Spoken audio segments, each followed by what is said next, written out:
All right. Welcome everyone to the IFA's Summer Reading Challenge panel on folklore and mythology. I'm Rebecca M. Krogman, the digital dragoness for IFA, and today I have three expert guests here to talk about lore building and myths in fantasy fiction.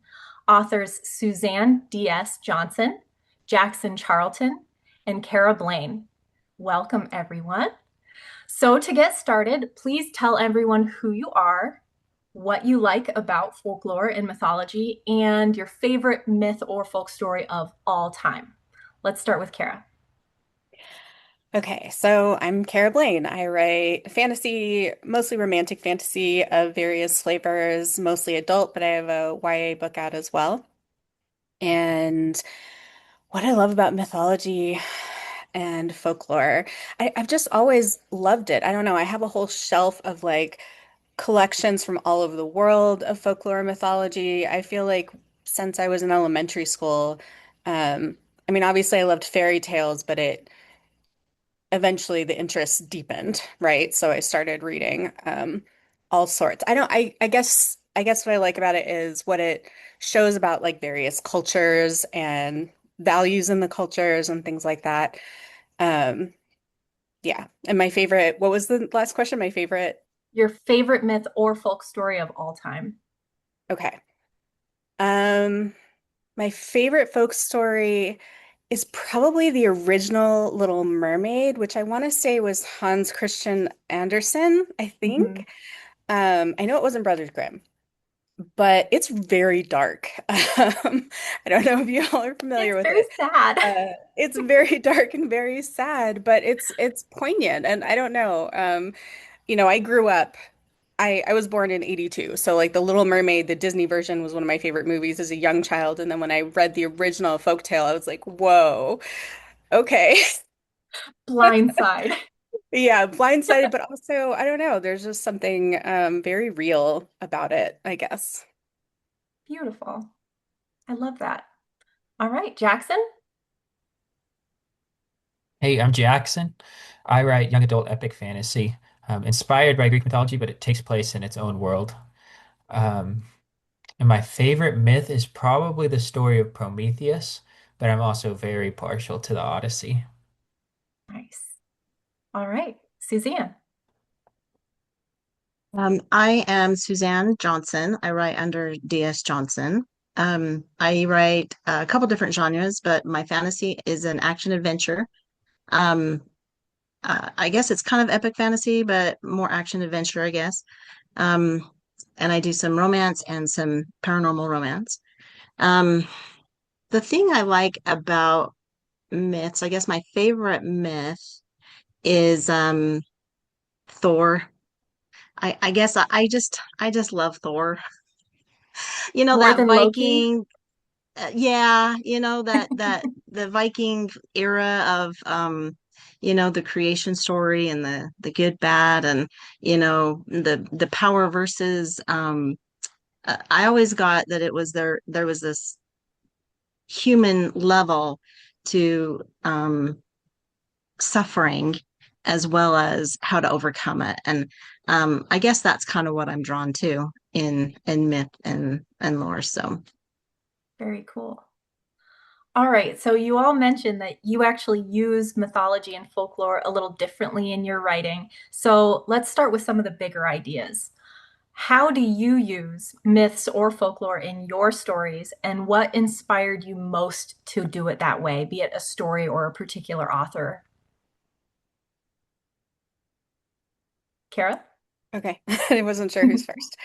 Um, I've used it in several different ways. I mean, I've completely made up my own mythology for a world, but I've also incorporated mythology from our world. Like in my trilogy, Lux's Lullaby trilogy, I have mythology in there incorporated from all over the world, and it's not all 100% accurate. And I have notes about it in the book. It's like my interpretation and how it fit into my story, but I really like just being able to explore mythology from everywhere and like tying it into one central story. And it's kind of a portal fantasy, right? So It's like the Fey realm is connected to our world at all these different points.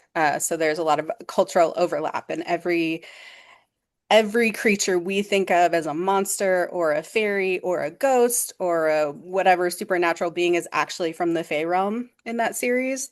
So, and they've crossed over and we've seen them or whatever. So, and that's where our stories come from.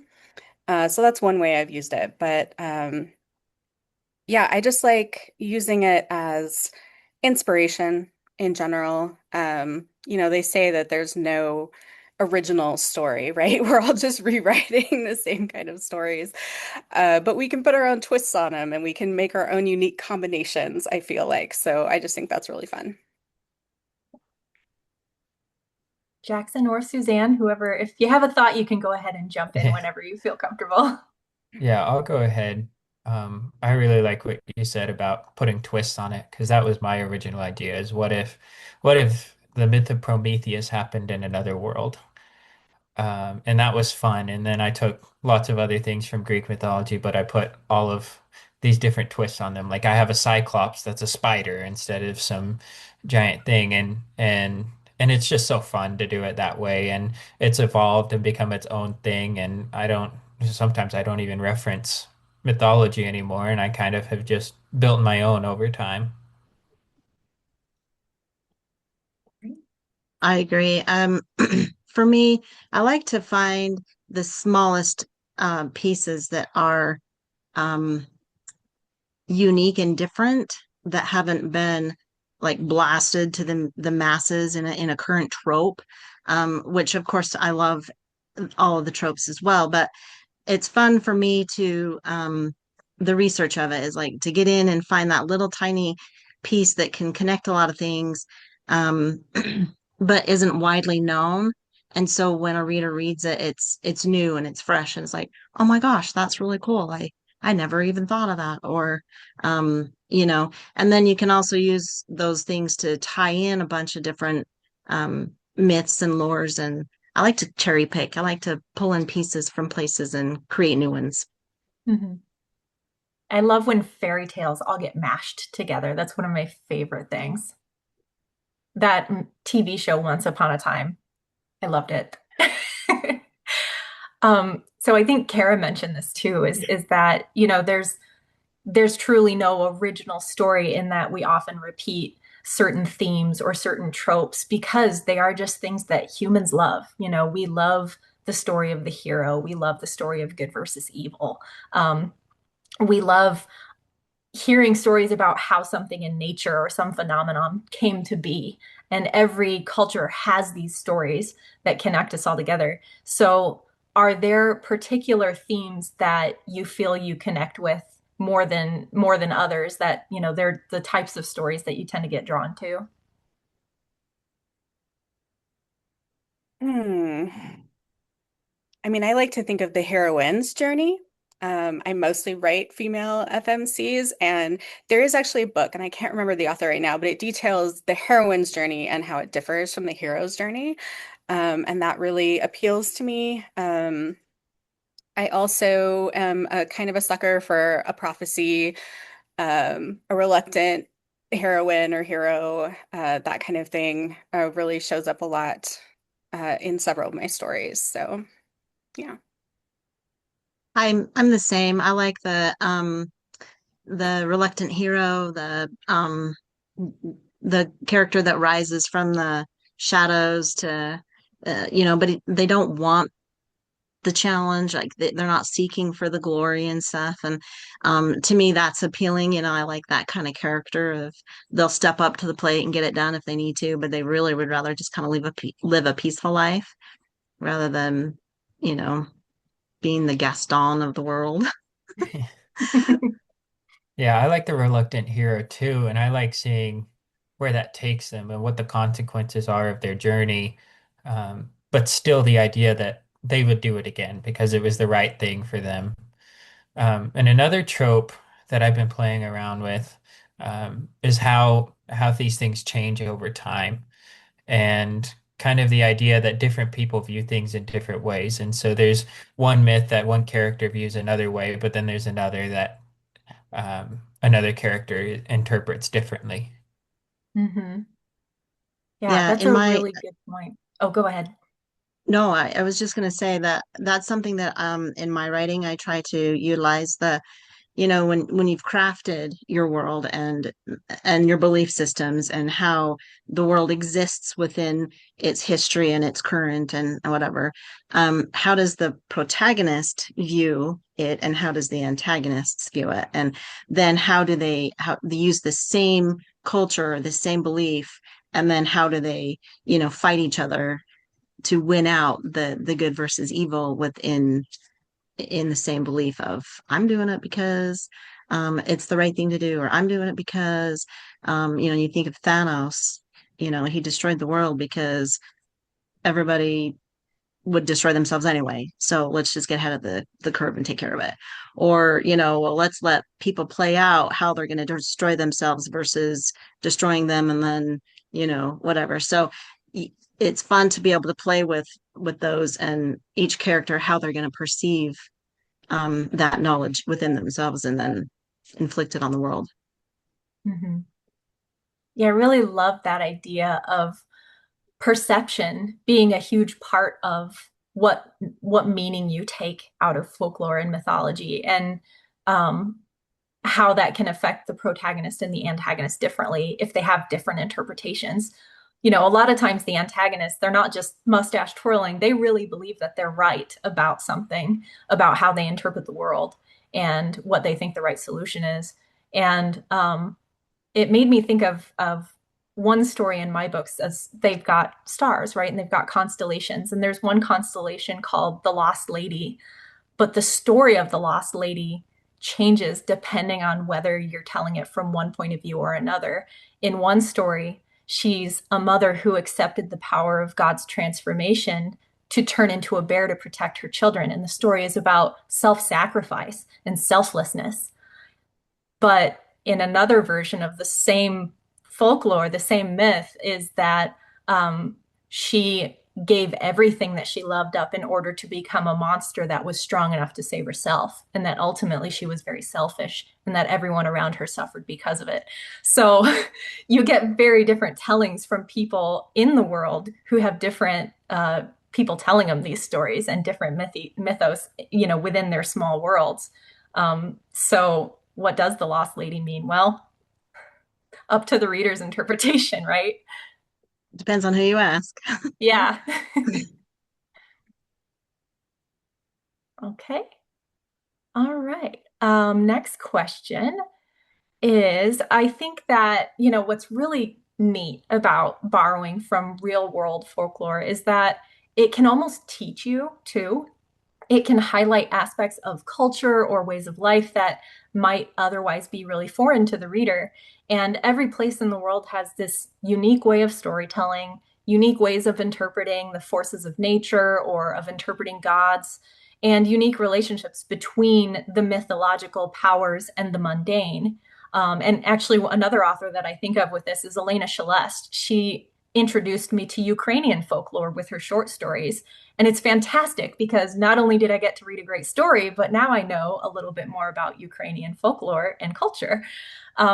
So, my question for you is, if you do borrow from the real world in your writing, how do you do that in a way that's respectful and considerate of the real world culture, but also kind of celebrates that real world culture? So for me, again, that goes back to my trilogy because that's probably where I've borrowed the most from all over the world. First of all, I just include notes in the book, like saying, hey, this is how I used it, but like this is the research I did and the kind of more accurate, details from the people that actually believe this. Um, I also just try to avoid stereotypes. And when I'm representing different cultures, different parts of the world, I just try to find a balance of where like there's good creatures and there's bad creatures in every single culture kind of thing, or everyone's just ambiguous and morally gray or whatever, so I'm not perpetuating any harmful stereotypes or anything like that. I try to be very conscious of that. So. Yeah, I've kind of cheated.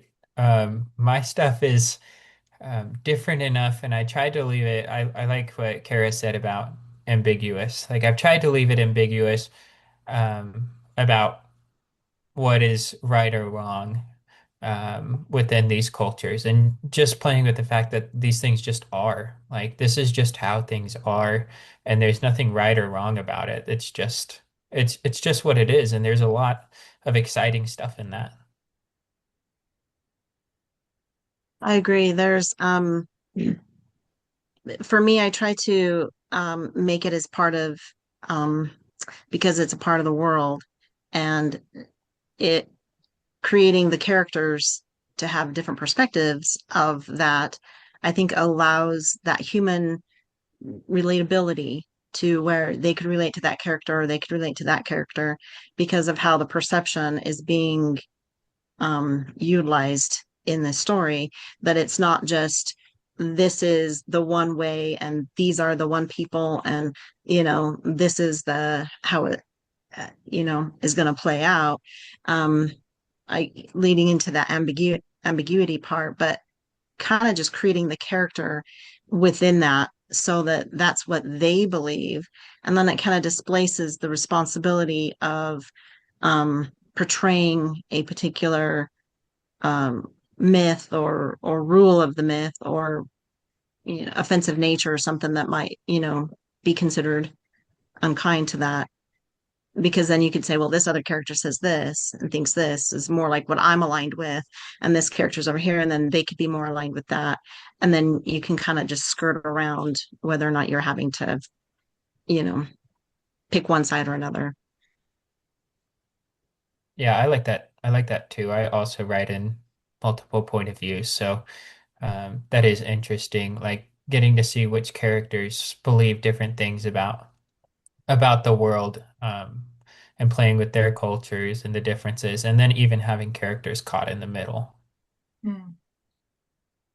And I also think that it lends to a more believable world too, because I mean I've read stories and they've got a great story and they're functionally developed well, but I feel like there's a missing part in how the characters really um, believe of themselves in the world.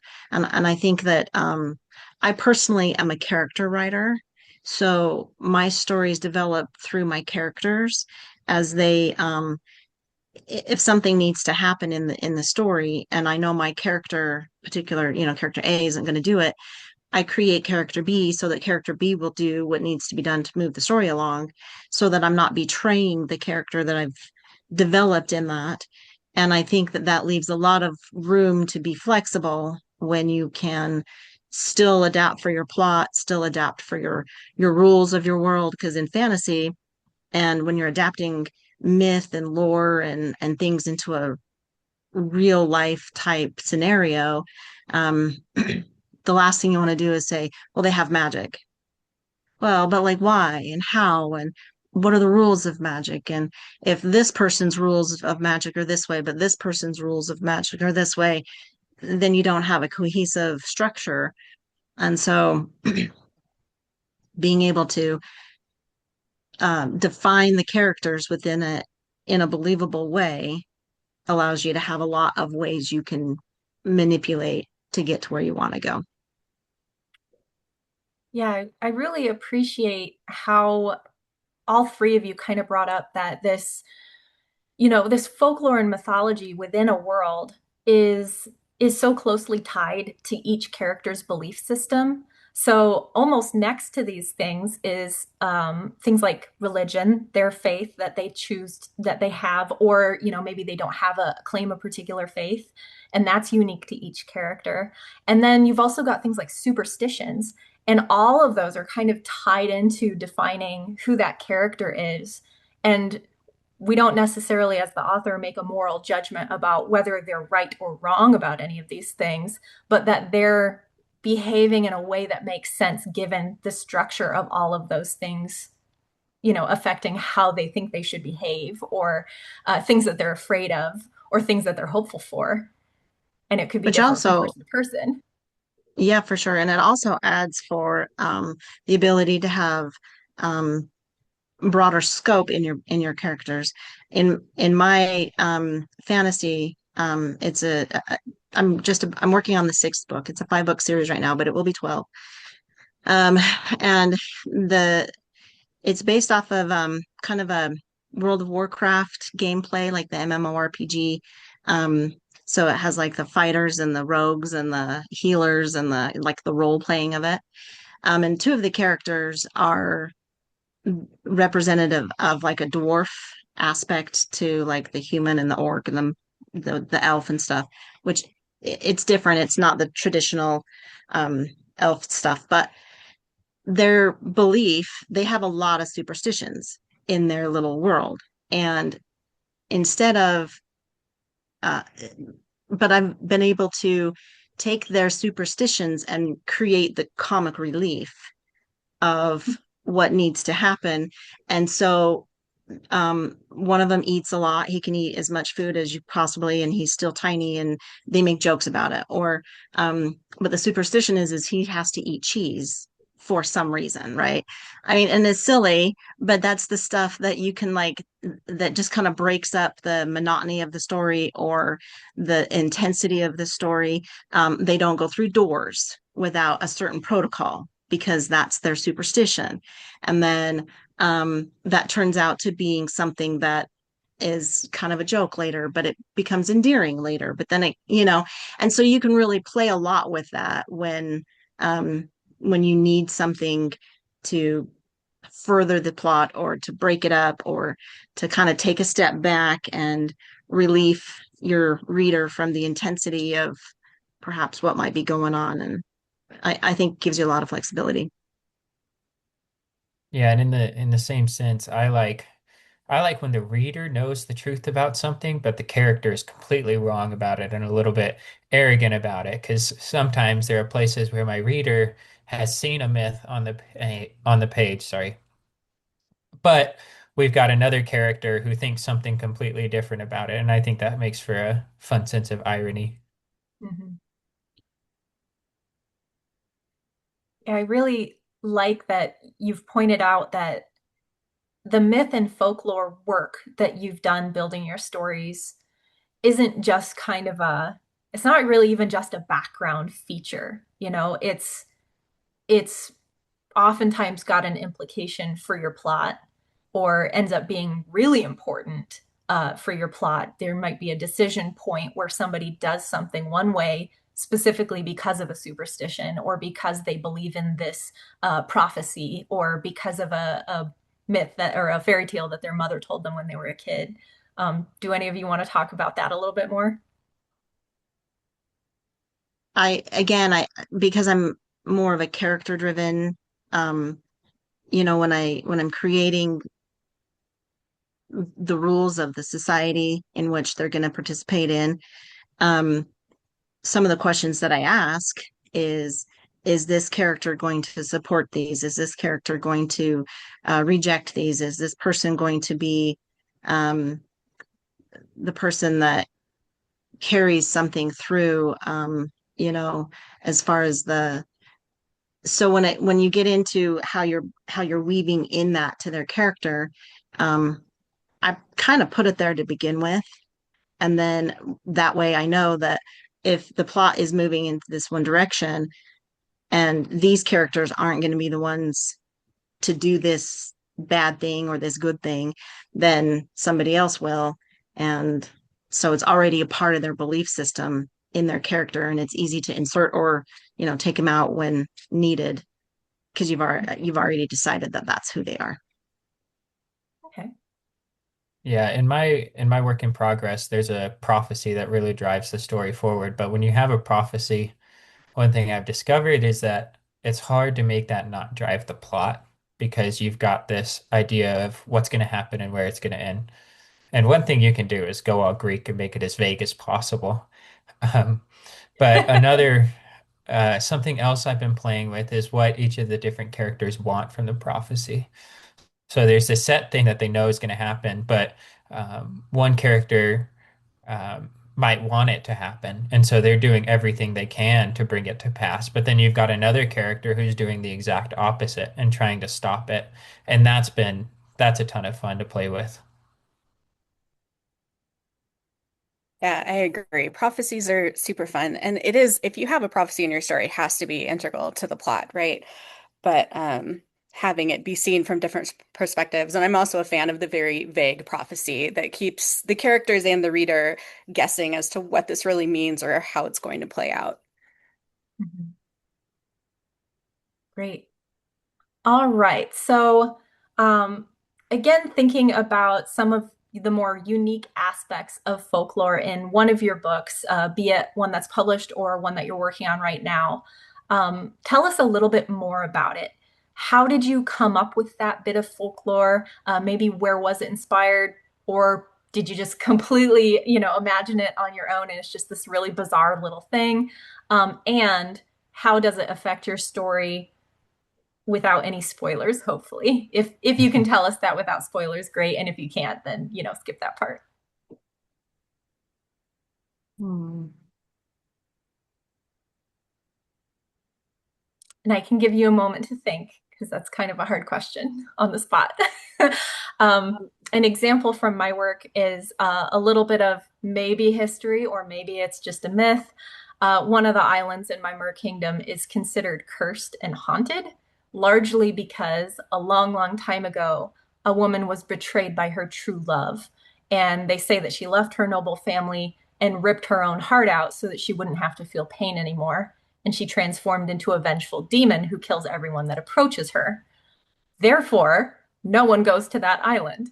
And this actually ends up being pretty important to the story because someone does end up on that island. I'm just trying to think because for my fantasy, being that it's already 5 books, it kind of has all blurred together now. Um, but the first um, myth, I guess, that I started out with was the Gog and Magog. I don't know if you're familiar with that, but it's an old Irish legend, and about a human woman who um, had a relationship with a mysterious entity later known to be a god. So kind of taken on the Zeus human type thing, but the an Irish version of it.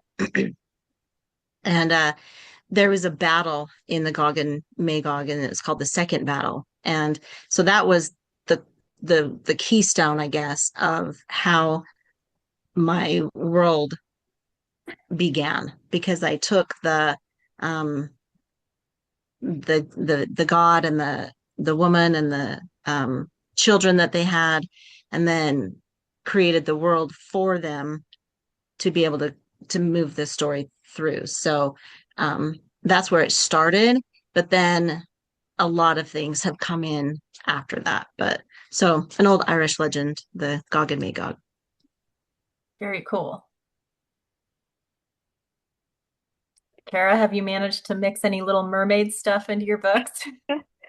I haven't yet. I think I will eventually, and it will be a tragedy. It will not have a happy ending. Uh, but I love a happy ending. I But I don't know. Some stories are just better told. I guess feel more realistic that way.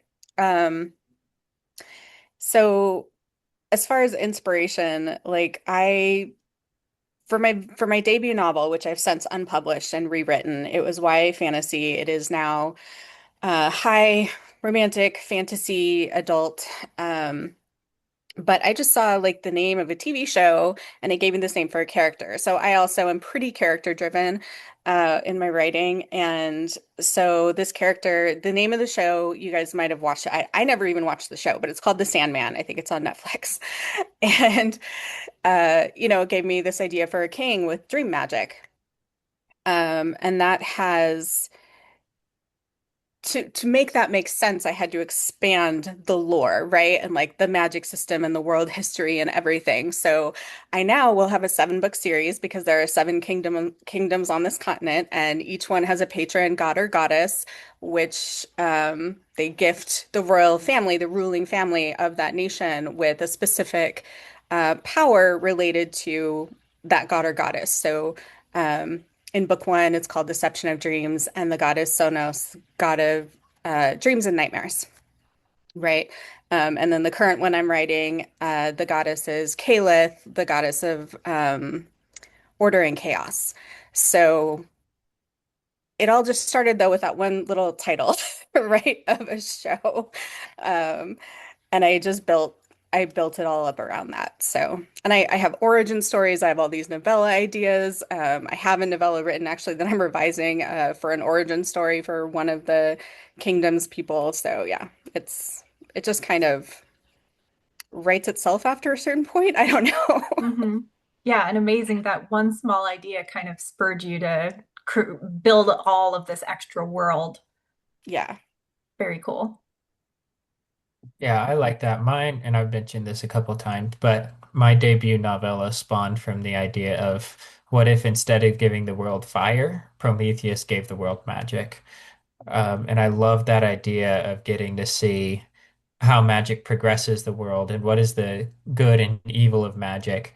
And so I wrote that with no plans to do a sequel. And then now my first novel is about 99 years after that. And I like what you said about it kind of writing itself because it does.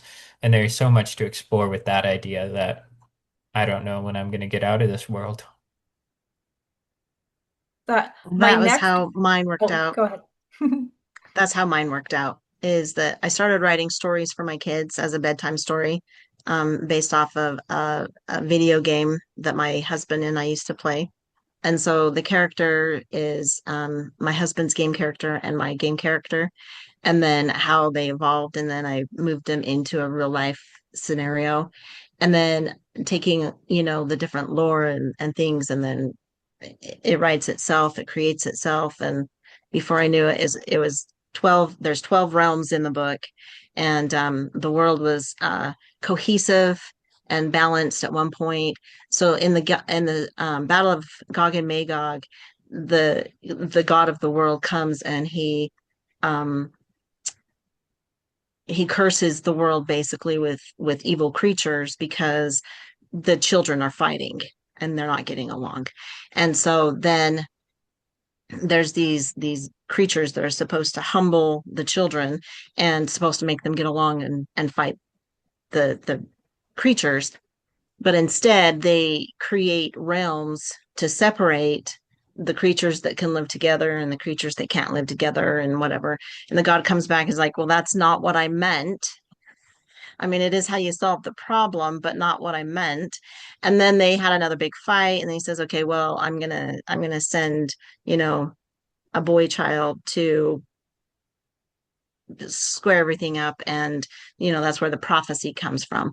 And so then the world is destroyed, and then he has to rebuild this world and create all these realms back into existence and working it out. So then each book becomes each of the realms, which is why there's 12. And so they write themselves, and you have to sometimes pull the plug and say, okay, I gotta be done and we gotta move on. Because I could go on for a long time on this one and we'll get way off topic. Well, it's funny because my next question was, do you build mythology before the plot, or does the mythology grow out of the story? And I think all three of you answered that question before I asked it. And you all, your mythology and your whole world really grows out of the story and out of the characters. And it's just interesting that all three of you kind of operate that way too. So I think it's really neat that you all three said that. So you have this really complex world. It's got history, it's got folklore, it's got a deep depth to it that tells you that, hey, this story existed before you even came along. There's substance. How do you go about weaving that into your story without info dumping? And when have you maybe seen this done really well by others? I think for me, the I like number to, one, oh, no, go ahead, go ahead. okay, thank you. Um, for me, the number one thing is remembering that I'm writing about characters in this world. And the interesting thing isn't necessarily, how they grow their crops or some niche detail like that. It's how the character interacts with this world. And keeping it focused on that world, when I world build, it focuses on the details that matter and the details that are interesting and are relevant. I like to use dialogue in um, moving those things along instead of info dumping because I mean you could write three paragraphs that say, this is this and that is that and this is how that works and this is that color and those kind of things and that's that info dumping type thing. Or you could say, have a character say, "Oh my gosh, their magic is yellow." And then somebody say, "Is that a good thing or a bad thing?" And then you have a chance to, explain how the rule of that is within that or in the experience that stubbed their toe and they're hopping around and they fall down this little thing and they land into a pit that has the thing they've been trying to find um, and instead of info dumping in they've got to have this item for this reason and you've got all the structure to it when the dude jumps up, "Hey, what is this?" Then, "Oh my gosh, that's the da da da, we've been looking for that," or whatever. So you can do a lot of the details in how the characters are relating to them without the info dump. So I'm more of a discovery writer. I don't plot out much beforehand. I might have like some main plot points in mind, and those might change, but it like gets me started. So for me, I'm actually an underwriter, partly because of that, because I'm just trying to like see what's gonna happen. I don't know what's gonna happen when I start writing the book. Um, and I might have a good idea of the lore and stuff, but I don't necessarily know until the story is on the page how much of that needs to be included, I guess. So I get my story out and then I go back and very like kind of strategically figure out, where bits can be worked in or should be worked in to make the story make more sense or, make the world building richer or whatever. So um I generally will have this great idea of all this folklore and stuff, and I'll have pages and pages and pages of notes.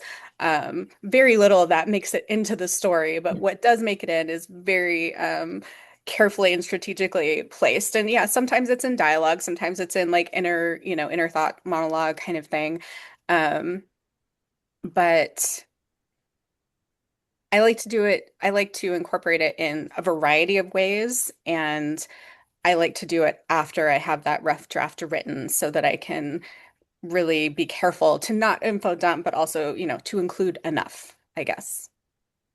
Yeah, that's a really good point too, is that you don't always have to directly explain some of these things to the reader, or you don't have to do it right away. For a while you might have uh, people spitting or knocking on wood when something happens, but you don't explain exactly why. But the reader's going to pick up on that and they're going to go, there's definitely some superstition to this world or to these people. And there's something unlucky about this, or there's something very lucky about this. And then kind of let it play out more naturally later on. Or as Kara said, very strategically, you finally give them what they're looking for and trying to understand later on. Yeah, it can help build up some of that tension and suspense too, right? If they're like, the characters are just going along acting as if this is normal, but the reader doesn't understand like why this is normal, what it is or whatever yet. And so it can make them want to keep turning that page, right? Like I got to figure out like why do they do this thing or whatever.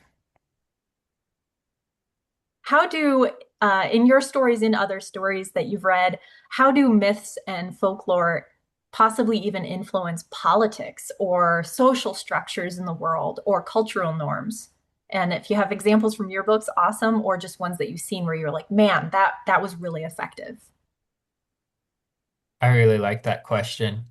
Um, in my prequel novella, it's very like a very Greek inspired world. But then in this first novel of my trilogy, we're 99 years later, and one side of the world believes one thing's about the why the gods gave them magic, and then another side of the world believes another thing. And so one side, or the side that believes in magic, has become kind of this Roman Empire, and they believe that the gods gave them a mission to conquer the world and to take control of it and to unite it under one banner. But then you have this other piece that doesn't believe that. And so there becomes this tension between these two groups and um, eventually a war. Well, I think it for like in politics, you can um if one political group has the belief of, you know, the goddess of war is going to come and help them solve their problem, and the other political group is a grassroots kind of system where um they don't believe in the gods and they believe to themselves, then you've got these two political dynamics that then create the tension or whatever you're trying to do, whether they're based off of a religion or a belief. I mean, you could use any of the werewolf stories or the vampire stories. There's always the church, there's always, holy water or, those kind of things. And so that can also become a political faction, because in all the great, Robin Hood stories and things that we love, the church is often very involved in guiding the crown or, the kingship or the societal government. And so um, it's kind of like you could really piggyback them off of each other and have them tied together really, tightly, or you could have them being that, polar opposite where that's what they're fighting. And so politically, religious wise, I mean, yeah, it leaves a lot of room for that too. Yeah, I mean, I'm of the belief that everything is political, right? So every part of our lives is affected by it. And so I think a good fantasy story is going to be the same. It's going to be all integrated. And, myth and folklore is so closely tied to religion, and humans tend to um, incorporate their belief systems into their political systems to some degree, right? Or other. So I can't, I mean, I've read so much fantasy and I can't necessarily think of a good example off the top of my head, but I do think that really thorough, well-built fantasy worlds, that it's all integrated, just like it is for us. Mhm.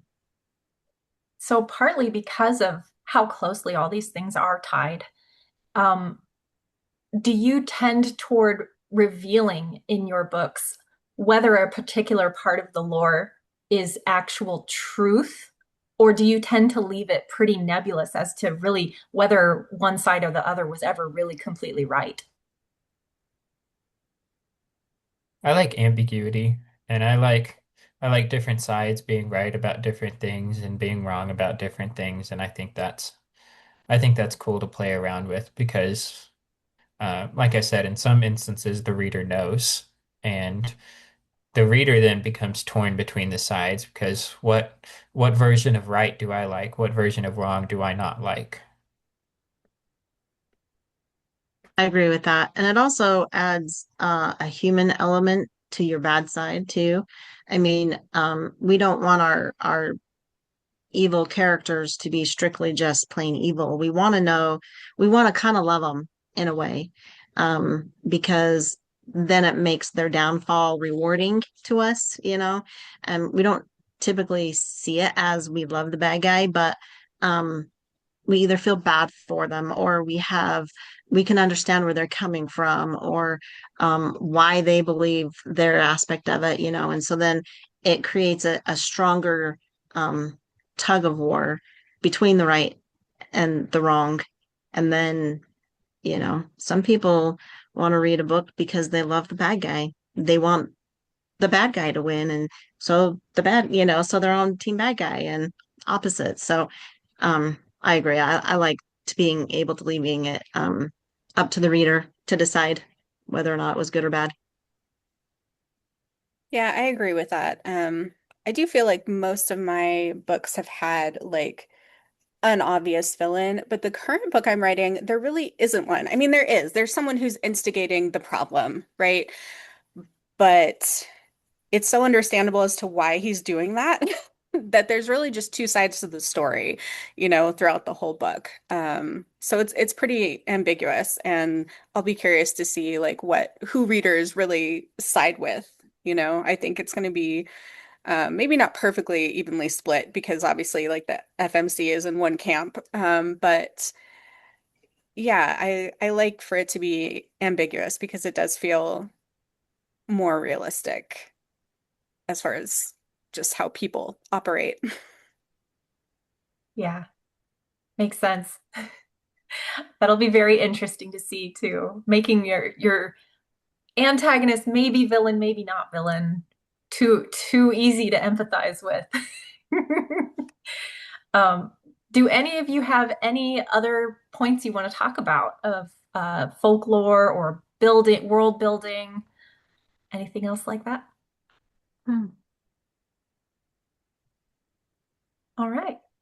not Awesome. really. Well, thank you all very much for your time today. IFA is so lucky to have you here. Folks watching will have a chance to comment and ask you more questions. And I also appreciate the time you spend responding to those. This has all been really interesting today. I hope that this panel has made folks eager to add more books with folklore and mythology to their reading lists. And we will share your author links on this post. But we also wanted to give each of you a moment now to highlight any other exciting book news you have. What's your latest book? Maybe which subgenres does it fall into on the adventure wheel? And do you have any other upcoming sales or book launches? We'll start with Cara. All right. My most recent novel, the ebook released in May, and the paperback is coming out June 16th, so very soon. It's called Deception of Dreams. On the wheel, I'm trying to remember everything on the wheel, but definitely high fantasy, romantic fantasy, those two for sure. Um, and I also will have a novella and book two coming out within the next year for that series. The series is called Stories of the Seven. So, um, and all my stuff is in KU, if that makes it easier for you to read it. Yeah. Great. Jaxon? Yeah, I've got it right here to show off. Um, In the Wake of Gods released on June 2nd, which is last week when we're filming this. So I'm super excited. On the adventure wheel, I don't remember exactly all of the categories, but it would definitely fit high fantasy. And then I'm also hoping to run the Kickstarter for the sequel to In the Wake of Gods in October. Awesome. All right, Suzanne. Well, I actually have a few things in the works right now. I'm currently working on book six of my fantasy. It's called Realms of Edenocht. Um, and I'm hoping to be able to put that one out by the end of the year, first of next year. I also have a romance that I'm releasing in September called Where the Ocean Took Us. And I have a couple of current works in progress, a billionaire mermaid fantasy, which I'm kind of excited to dive into. Um, uh, it's probably a few months out, but yeah, so I've got a few things going. Great. Well, thank you again all so much for your time, and we look forward to all the questions and comments that will come on the post. Great. Thank you. Thank you. Yeah. Thank you.